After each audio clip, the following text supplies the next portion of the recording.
ಮೋದಿ ಅವರು ಆಶ್ವಾಸನೆ ಕೊಟ್ಟಿದ್ದರು 2014 ಎಷ್ಟಾದ್ರು ರೀ. ಇವತ್ತು ಸಪೋಸ್ ನೀವು ಪ್ರತಿ ವರ್ಷವೂ 2 ಕೋಟಿ ಉದ್ಯೋಗ ಸೃಷ್ಟಿ ಮಾಡಿದ್ದಾರೆ, ಇವತ್ತು 22 ಕೋಟಿ ಜನ ಉದ್ಯೋಗಿಗಳು ಇರ್ತಿದ್ರು.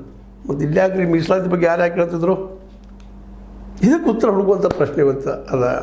ನೀವು ವಿರೋಧಕ್ಕಾಗಿ ವಿರೋಧ ಮಾಡಲಿಕ್ಕೆ ಹೋಗ್ಬೇಡ್ರಿ. ಇದನ್ನು ಮಾಡ್ತಾ ಇರೋದು ಅನುಕೂಲಕ್ಕಾಗಿ. ಕೆಲವು ಜನರ ಆಸ್ತಿ ಗೊತ್ತಾಗೈತಿ.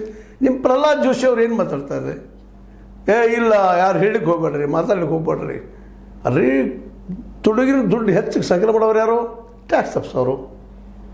ಅವರು ತಮ್ಮದು ಆಸ್ತಿ ಎಷ್ಟಿದೆ ಅಂತ ಹೇಳಕ್ಕೆ ಹೋಗೋದಿಲ್ಲ. ಪಾಪ ಬಡವರಿಗೆ ಹೇಳಿದ್ರಿ ಇದನ್ನ 5 ಲಕ್ಷ ಸಿಗೋದಿಲ್ಲ, 5-10 ಲಕ್ಷ ಸಿಗೋದಿಲ್ಲ. ಎಷ್ಟು ಜನ ಇದ್ದಾರೆ ಇವರು? ಈ ದೇಶದ 90% ಇದ್ದಾರೆ.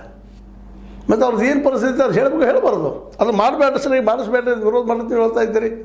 ನೀವು ಆ್ಯಂಟಿ ಹೀರೋಗಳಾಗಿ ಕಾಣೋದಿಲ್ವ ಜನರ ಕಣ್ಣಲ್ಲೇ?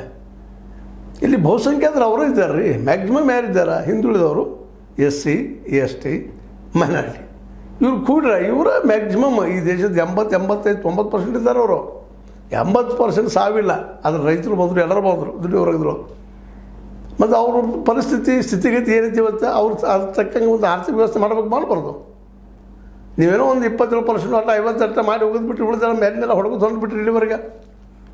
ಆದರೆ ಯಾರು ಎಷ್ಟು ಪ್ರಮಾಣದಲ್ಲಿದ್ದಾರೆ ಇವಾಗ ಗೊತ್ತಾಗಬೇಕಾಗಿದೆ. ಅದನ್ನ ಇವನ್ನ ಸುಪ್ರೀಂ ಕೋರ್ಟ್ ಹೇಳಿದ, ಹೈಕೋರ್ಟ್ಗೂ ಹೇಳಿದ, ಅವರ ಸಾಕರ್ತಲ್ಲ ಅದನ್ನೇನೋ ಮಾಡಲಿಕ್ಕೆ